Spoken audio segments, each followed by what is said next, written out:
Tonight, if I would title my message, it would be "How to Win," or if you're wanting an alternate title, "How to Stop Taking L's." How to stop taking L's. I want to put up a picture of my oldest son, Thatcher. This is a picture. We just got back from vacation, and there's Thatch. He's 6, going on about 18. And he is so funny when we were taking these pictures. Our 2 little boys are like still sweetie, cutie, toddler boys, and he's like rolling his eyes at us. Like we had some pictures taken while we were on vacation, and one of like the frames you can see he's like in the middle of rolling his eyes in because he's learning that parents are like not cool and that we're kind of a killjoy. And that's coming out, like one of his favorite things to do with me is we play a lot of games together, where that's like he likes to play Switch, he plays some games on the Switch, or like sometimes we'll get out the classic card games, we'll get out Uno, we'll get out a Go Fish, our version's called Go Dino, we're learning the dinosaur names as we're going, and then he loves to play this game that's really complicated and hard to learn called War. But we make it super fun and really interesting. So like when I throw out a card and I win, I'm like, too easy, and I take it back. And then whenever I lose one, I'm like, I didn't want that anyway. So we kind of have this banter going back, and we get in each other's faces. And I'm trying to teach him good sportsmanship. It's really fun.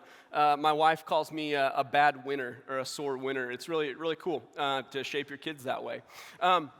But as we play games, he's also learning how to bend the rules so that you win, and that's really fun. We were at a restaurant, we were on vacation, and there was like the kids menu, and it had like 3 or 4 tic-tac-toe deals on it, and he knows how to play tic-tac-toe, so we grabbed 2 crayons and we're playing tic-tac-toe, and you know, I'm X's and he's O's, and he keeps like trying to change it where he's like, if he gets behind, he's like, weren't you O's? I'm like, no, bro, you were X's and you're going to lose.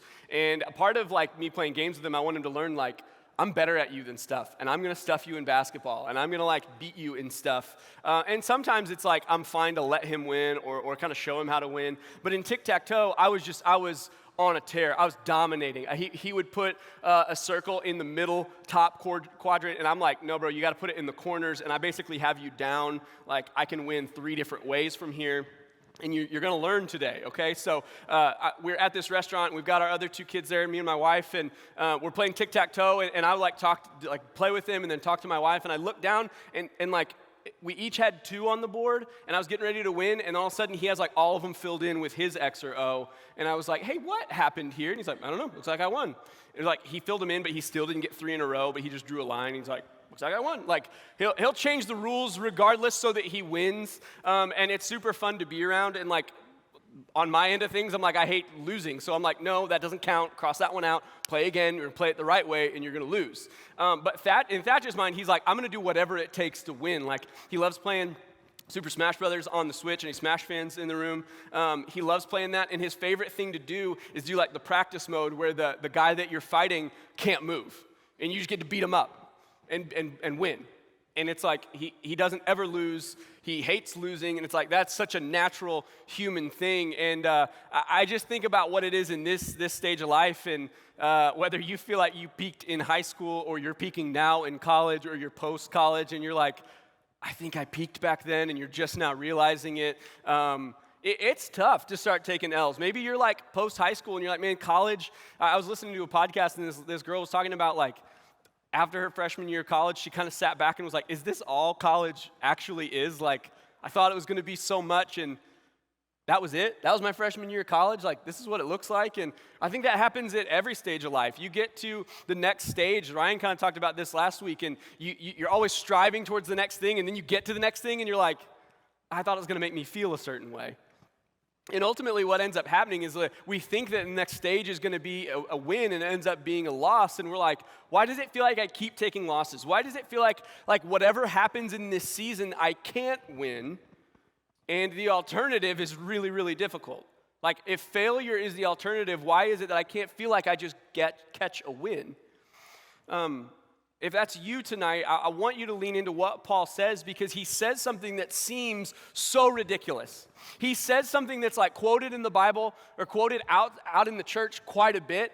It's such an interesting thing to say that you're like, I don't even know if I can live that. Like, it's one of those things you see in the Bible, and maybe you get it tattooed on you, or you get it on a coffee mug, and you're like, it seems neat, but I don't know that knowing me, I can ever live up to this thing. So I want to read it to you. It's Philippians 1, 18 through 21, and it's specifically 21, but I'm going to start in 18. This is where Ryan left off last week, where they're talking about, like, Paul's in prison, so some other guys hop in and start preaching the gospel, and some of them are doing it out of bad intentions, and he picks up in verse 18, and he says, what then? And the attitude is like, what does it matter? And he says, only that in every way, whether in pretense or in truth, whether they're doing it out of an obnoxious reason or they're doing it for a good purpose, Christ is proclaimed. He's like, man, that's my ultimate win, that Christ is proclaimed. And he says, and in that I rejoice. And then he repeats it again. He says, yes, and I will rejoice, for I know that through your prayers and the help of the Spirit of Jesus Christ, that this will turn out for my deliverance, as it is my eager expectation and hope that I will not be at all ashamed, but that with full courage, now as always, Christ will be honored in my body, whether by life or by death. And you hear that, and that's like some William Wallace stuff that you're like, man, how do you get that attitude? How do you get that like sense of like liberty and freedom to say something that like Christ is going to be honored in my life or my death? How do you have that attitude? And he takes it almost a step further in verse 21, and this is the verse I was talking about earlier. He says, for me to live is Christ, and to die is gain. And I read that, and I'm like, man, that's such a bold statement. Like, even just the phrase, like, to die is gain, like, you hear that, and it almost sets off alarms, red flags in your head where you're like, is this dude okay? Like, if you had a friend who said that, you need to check in on them. But he's saying, like, if I die, it's for the better. And then he says the phrase before that, to live is Christ, and you're like, is that even grammatically correct? Like, it's a verb and then a proper noun. Like that doesn't add up. Like you can't diagram that sentence in the right way. To live is Christ. What does that even mean? But Paul kind of says it here, and he kind of is taking the same approach that my son does. He's going to win regardless of the true outcome. He's saying, in my life, I will live for Jesus, and in my death, it will be for a gain. And I read this, and I'm like, I don't know that I can live up to that right now. I don't know that I can look at this and say, I'm doing it. This is what I live every day. This is what I truly believe. But I think he sets a benchmark for what following Jesus and the attitude and the mindset that we can truly have. Not just something that lives off in the distance, but so that we can live and say to live is to honor and glorify and serve and cherish God, Jesus Christ. And to die is better. That's tough. So how do we go and do it? I think Paul knew three things. I think Paul knows he's experienced, he's well-versed, he's deep in three things. And these are our points today. There are three things. Paul knows what it is to be forgiven, he knows his Father, and he knows his future. His first things, he knows what it is to be forgiven. And if you read in Acts, you read about Paul, and then his name was Saul, and his story is that of, he was such a proper religious person who probably knew most of the Old Testament at the time, had it memorized. And he knew things like the back of his hand. He knew the right way to live. He knew what by the book meant. And then when Jesus came along, it threw everything for a loop. And then when Jesus' followers came along, it was so against the grain of what Paul knew. He said, these people are so against God. He was zealous, like that's the word he used for the things of God. But he took it and said, I want the things of God, but not God. So he had this attitude that said, I'm going to hurt you, I'm going to imprison you, I'm going to put you away if you say that you're following God and it's not the way that I live. And it was kind of this like terrorist, like I'm going to hurt you if you're not the same as me attitude. But God meets him and forgives him and changes him. And you see that like he has this encounter with God, and then he has this encounter with the people of God, and he spends time with them, and it drastically changes who he is.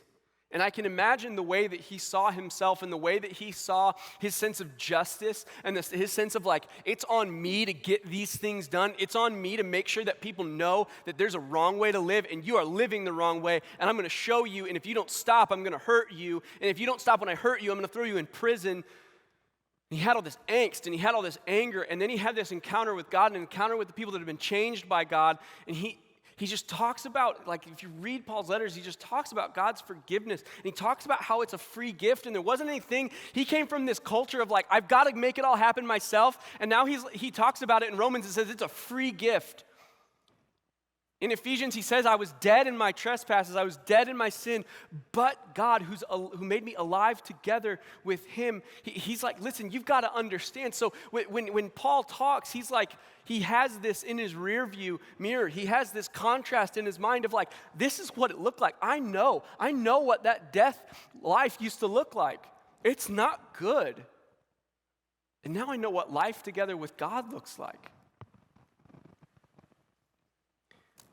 So when he's talking, and he says, whether it's life together with you all or whether it's death, I'm good. He's able to do it because he knows where he stands with God. He knows that he has been forgiven of all of his old sin. He could have walked around with like this kind of like hooded, shameful, like, man, if that dude finds out who I am and now I'm on the wrong side of things, like, these Christian people might be mad at me. They might try to come for my head. They might like not accept me, but he knew so strongly who he was and his forgiveness that he found in God. He's like, so what? So what if these people harm me? Why? Because he knew his story. And I just want to encourage you to know your story. To know that like, where were you before you met Christ? How did you meet Christ? And what is life like now? And that third piece is always changing. You're always growing. You're always getting closer to God. You're always growing in your holiness, in your spiritual disciplines, in your community, in your service. But one of the coolest things is to like sit there and think. And I would challenge you, first thing to do out of this message is like take a sheet of paper and mark it up in thirds, and at the top right before. What was life like before I met Jesus? What were my attitudes? What were my feelings? What were my thoughts? Where did I think my life was headed? And then in the middle third right, how? How did I meet Jesus? Who invited me? Who showed me his kindness? We all have a story like that. And a lot of times that before, how, that after is correlated to the before. Man, before, I can tell you that even as a young child, I was brought up in church and saved at a young age. And I didn't know everything, but I knew that I was separated from God because of my sin, and I needed God to change that. But one of my main issues was that I was like, I would do anything to make sure that I had people's approval and people's good intentions. I just wanted people to like me. Is that still a desire? Absolutely. But now I get to lay that in front of Jesus and say, God, you love me. You accept me. You've forgiven me. So I don't have to work to earn people's favor because I've got it from God. And I can't work to gain any more favor from God. So now life after this, like I get to serve God out of just love for him and receiving his love and receiving his kindness and go, God, this is incredible. I'm not held down by that old sin and shame anymore. I want to read the next verse to you. It's Philippians 1:22. This is what he says right after, for me to live is Christ and to die is gain. He says, and he starts on this interesting phrasing, and we'll get into it more in the next point. But he says, for me to live is Christ and to die is gain. And he says, if I'm to live in the flesh, that means fruitful labor for me. Yet, which I shall choose, I cannot tell. He kind of hit pause there, and it's like it kind of starts to mumble his words, like he's in this train of thought, and then he hits pause, and he's like, I don't know which one is better, which is kind of a crazy thing. But then he starts to let you know, like, if I'm alive, if I'm with you on this earth, if I'm, what he says, in the flesh, what that means for me is fruitful labor. That doesn't mean that he's like, what that means is I get to go do whatever I want. He's saying what my life means if I'm on this earth is service to my King. He knows that his life has been so changed by God There's nothing that he can do to make his life meaningful outside of Christ. That's why he says to live is Christ. And if you know the story of Paul, you know that he is traveling. He's doing all the things that he should be doing. He's just serving God. And at this point, he's in prison. He's writing the book of Philippians from prison. And he's saying to live is Christ. And what it's like to be alive is fruitful labor for me.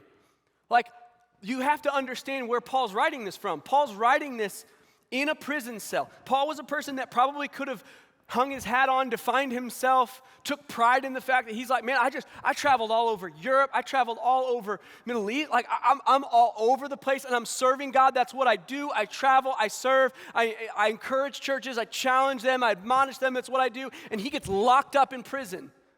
And he's writing them, and he's not like saying like, man, life is meaningless now. He's writing them saying, if I'm alive, if my heart is beating, that means fruitful labor to me. You know why? Because he didn't equate his purpose in life with what he did. He equated his purpose in life with the fact that he had been forgiven. Definition, standard. His life would be defined by person forgiven by God. So when he got to heaven, he didn't come up and God says like, hey, why should I let you into heaven? He didn't come up and say like, okay, let me show you these maps in the back of the Bible. That's me. Like, I did that.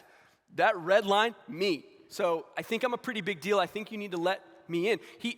All Paul could say is it's Jesus and his goodness.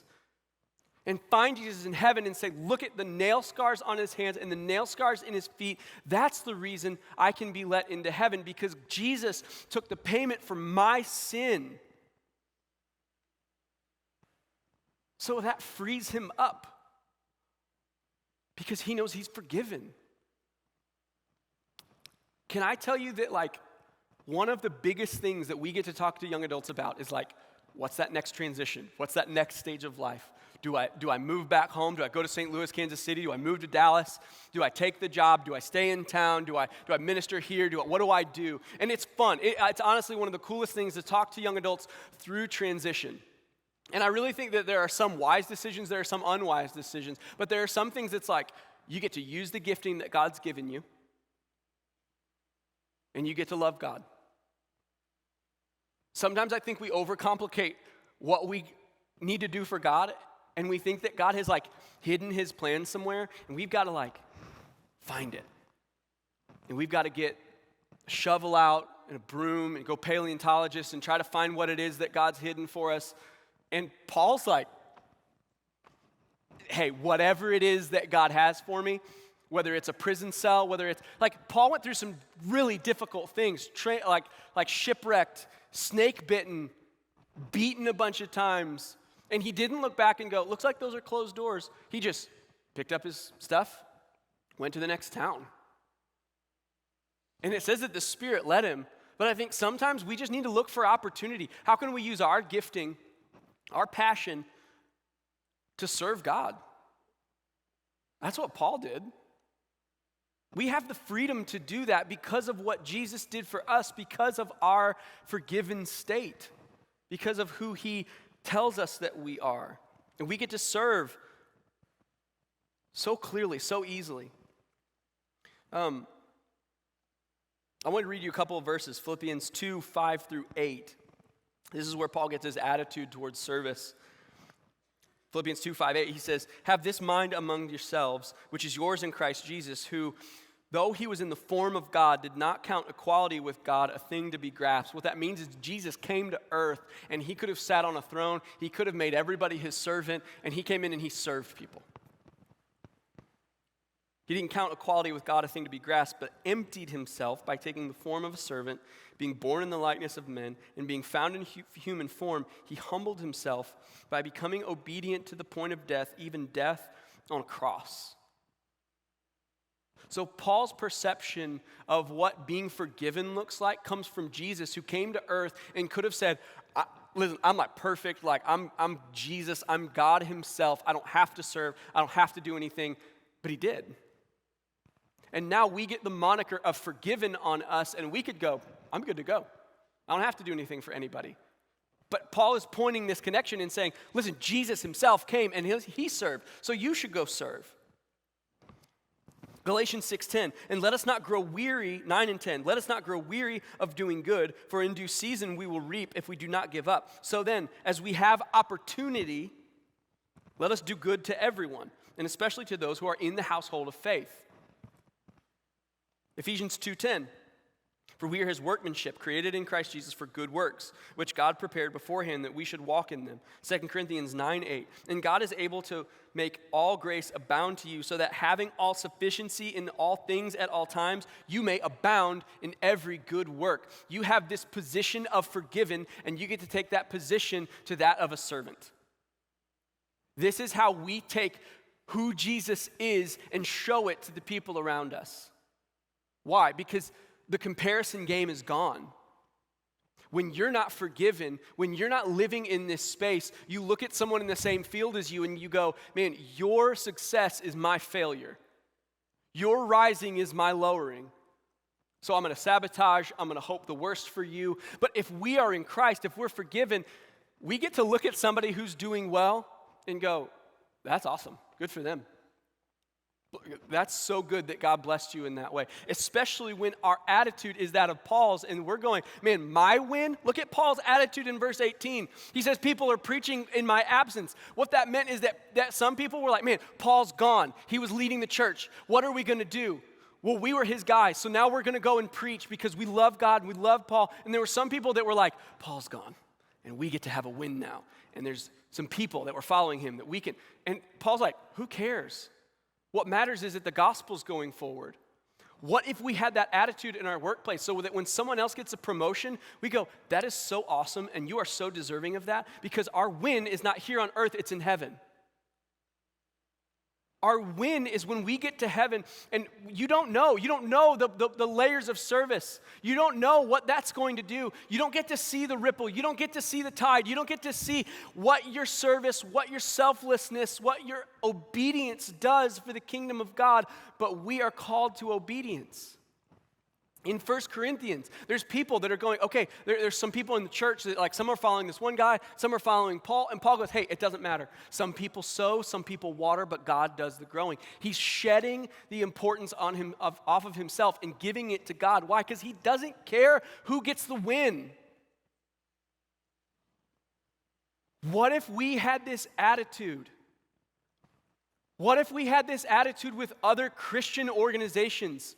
What if we had this attitude with campus ministries? What if we had this attitude with other churches in town?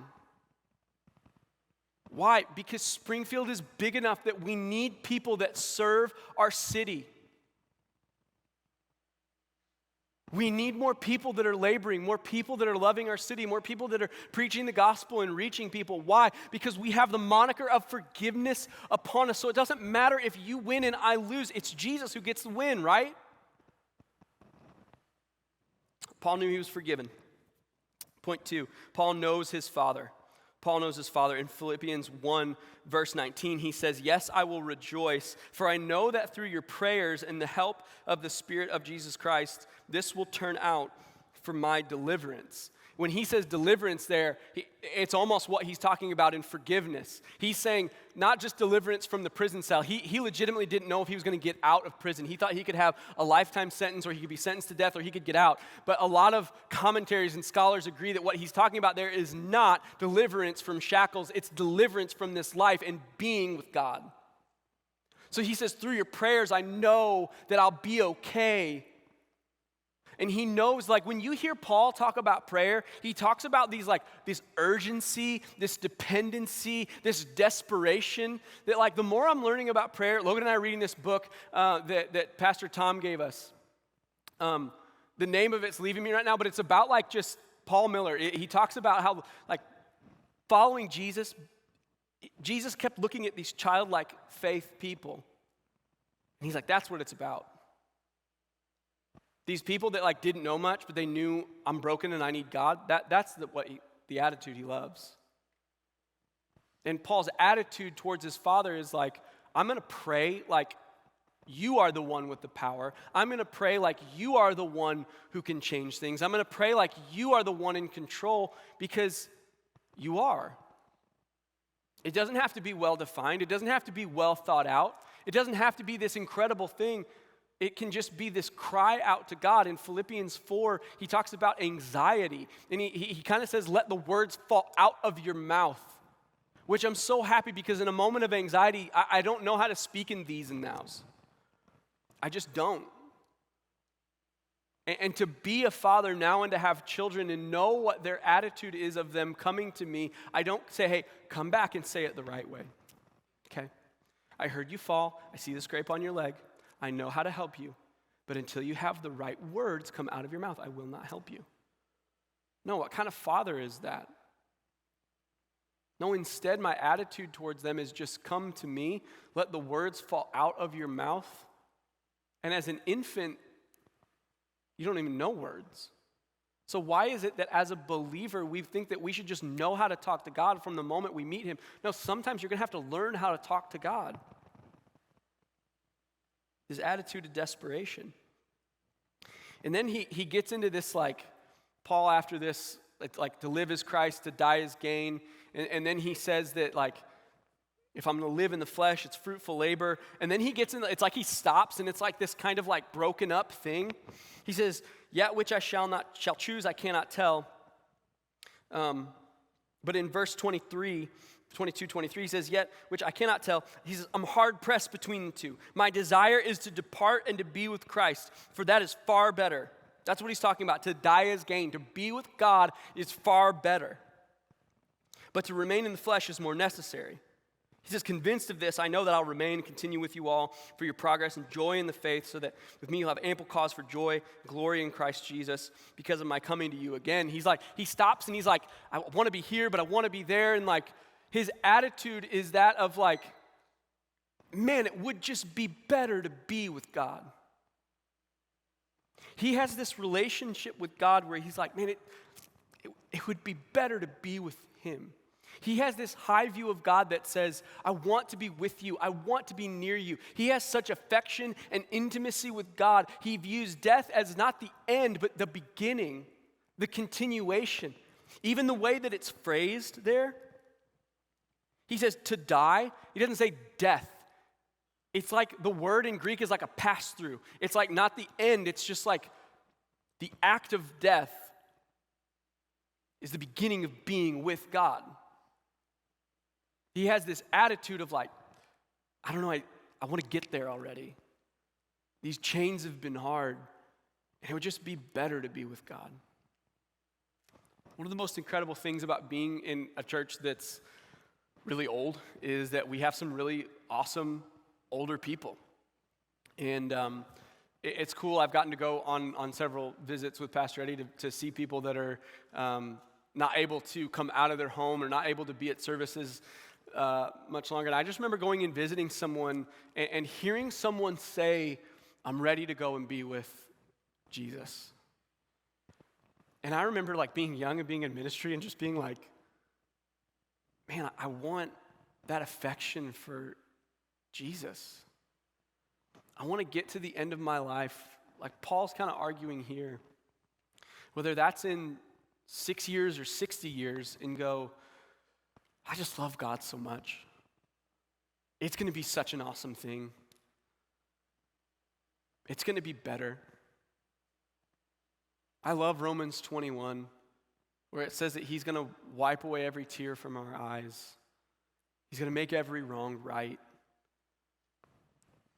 I want that. I want it now. But I know that right now God has me here. So I long for that.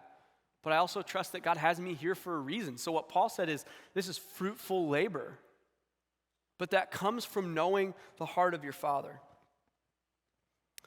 The third thing, Paul knows his future. Paul knows his future. In the beginning of the end of verse 18, he says, Christ is proclaimed, and in that I rejoice. And then he says at the beginning of verse 19, or the end of verse 18 again, he says, yes, and I will rejoice. He says the same thing in Philippians 4 when he says rejoice. Again, I tell you to rejoice. There's this attitude of like, hey, can I tell you what's important? Be glad in God. Be thankful. Have some gratitude. Like Paul is telling them, hey, take a minute and be glad in God. And how do you do that? How do you stop and be glad in God? I think you have to stop and go, God, what are your promises? What are the things that you've told me? Where did I come from? How good is the Father? You have to meditate and know who God is in order to rejoice. I will be glad. I will do these things. Philippians 4, verse 11 through 13, right after his talk on anxiety, he says this. He says, not that I'm speaking of being in need, for I've learned that in whatever situation that I am to be content. I am to be content, that future tense. I know how to be brought low, and I know how to abound. And in every circumstance, I have learned the secret of facing plenty and hunger, abundance and need. I can do all things through him who strengthens me. I know how to be up. I know how to be down. In Philippians 3:7, he says this. He says, but whatever gain I had, I counted it at loss for the sake of Christ. Indeed, I count everything as loss because of the surpassing worth of knowing Jesus, my Lord. For this sake, I've suffered the loss of all things and count them as rubbish in order that I might gain Christ.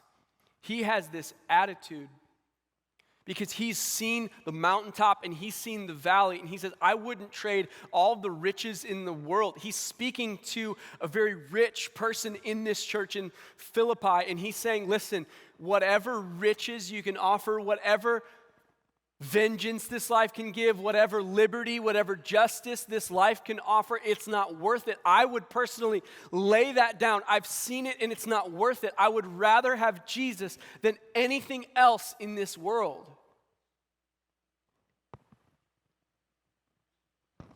I want to end by looking at verse 20.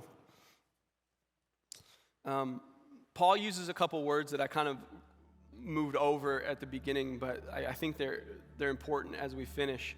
Verse 20, he says, as it is my eager expectation and hope that I will not be ashamed, but that with full courage, now as always, Christ will be honored in my body, whether by life or by death. He says it's my hope and my eager expectation. When he says it's my hope, he's not saying like, man, I hope that the Astros don't win. I hope that I, get something good happens to me. I hope, like, it's not this just like loose up in the air hope. He's saying it is like, it is his foundation. It is what he has to bank on. This is what he's based his life on, this hope.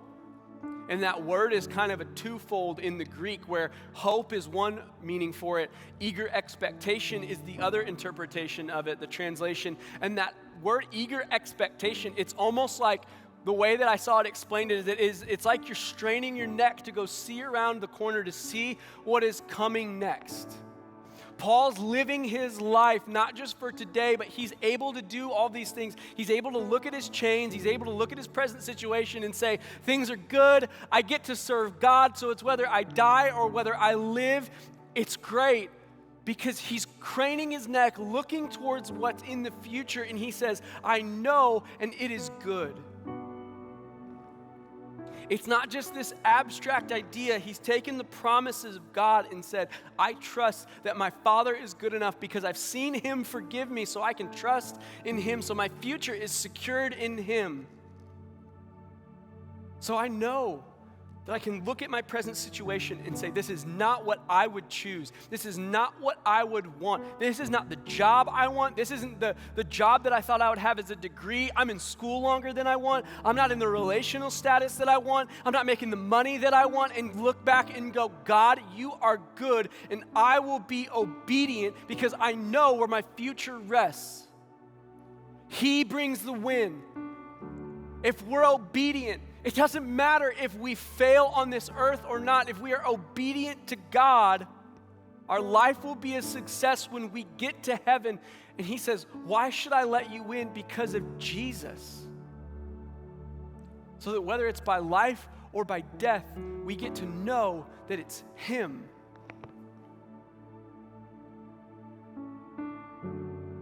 I get, my wife stays at home with my boys, so my boys are always at home when I get home for the most part. And a lot of times my wife will send me the text because she's at home with 3 children. Hey, when will you be home? Because she needs an adult in the room that is not a child. And so I'll send her a time frame, and then I'll notice on our doorbell camera, I'll see our oldest Thatch come out, and then I'll see Riggs normally, and then I'll see Jet, and they'll sit on the porch, and they're looking, and they know which direction I come from, and they're looking on the porch, and they're looking. They're waiting with eager expectation and hope at the arrival of their father. Now, it's by God's grace that I've gotten to come home to them every day.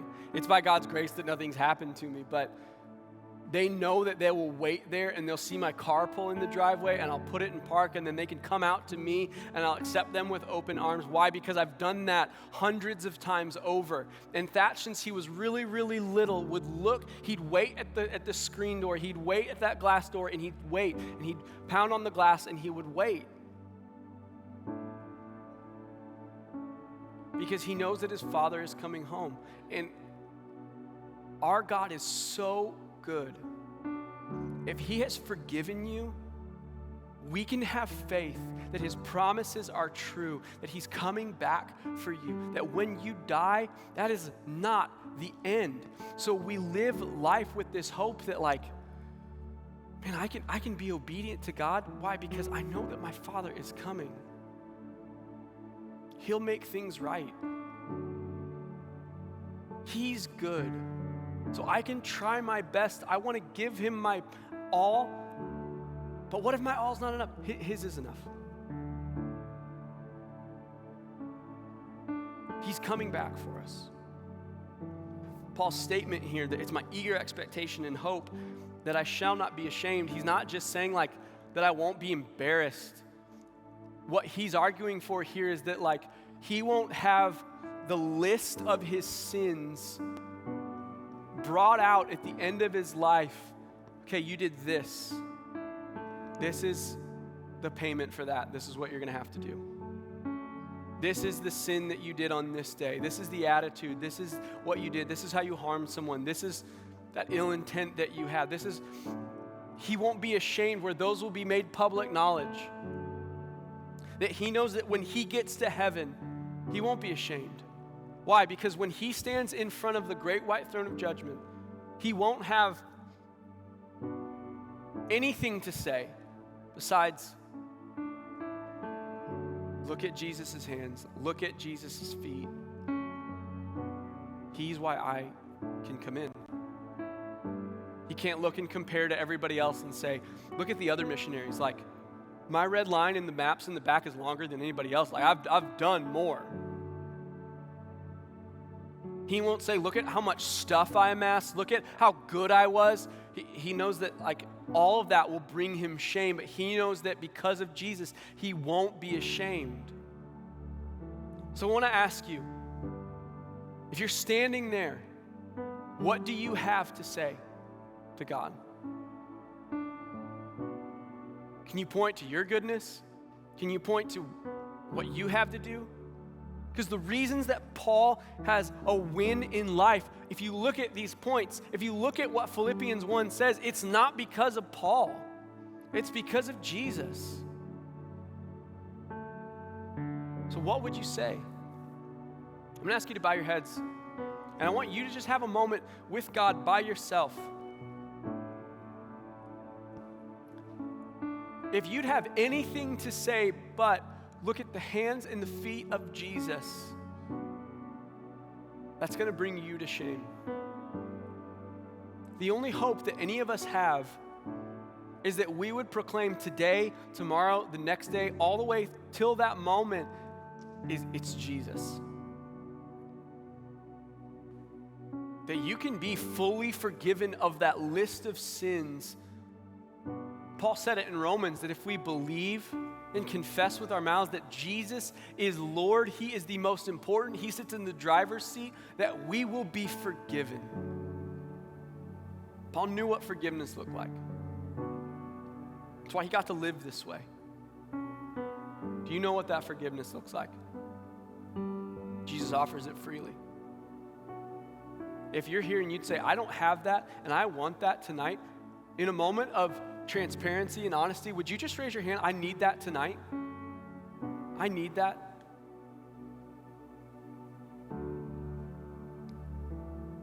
I mentioned earlier that I prayed this when I was a young child, and there's nothing special about these words, but it's an attitude of our heart and a beginning of an obedience that I remember telling God, God,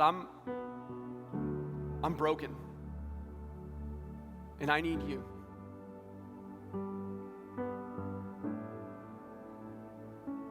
God, only because of Jesus can I be forgiven. So will you save me? You don't have to have all the right words, but if you believe in your heart, confess with your mouth, the same way that I talked about my kids running up to me, will you run up to God in this moment? Whether that's in your heart or that's literal.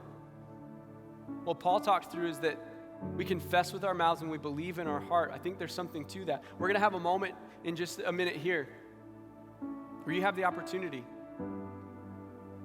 to confess with your mouth that Jesus is Lord. Tell someone. Tell the person that invited you. Tell the person that's sitting next to you. You don't have to have all the right words. You can walk up to next steps afterwards and say, I did it tonight. That's all you have to say. And we'd love to celebrate with you. I'd encourage you to do that. And maybe you're here and you're like, man, I've been a believer for a long time, but it feels like I'm taking some losses. Man, do you know these things? Are you remembering your forgiveness? Are you knowing your Father at a deep level? And are you expecting Him to move in your future? Maybe in a moment of obedience, maybe in a moment of repentance, you just need to get on your knees. You need to turn your palms up to Him. You need to come down. And there's nothing special about these steps. That's all they are. But I think there is something about marking the moment and saying, God, I need to, in humility, turn to you. That's what this time is for. We're going to have a song. We're going to have a little time of response. But I would challenge you to talk to God in these moments as we finish this message, as we sing another song, to do what Paul did. God, we love you. I'm thankful for the way you've preserved your word, the way that you've let us see how we can win, not because we figured things out, not because we're so good, but God, because you're good, because you're worth following, because you've loved us so much that you'll forgive us. God, that you are a good Father and you have a future for us.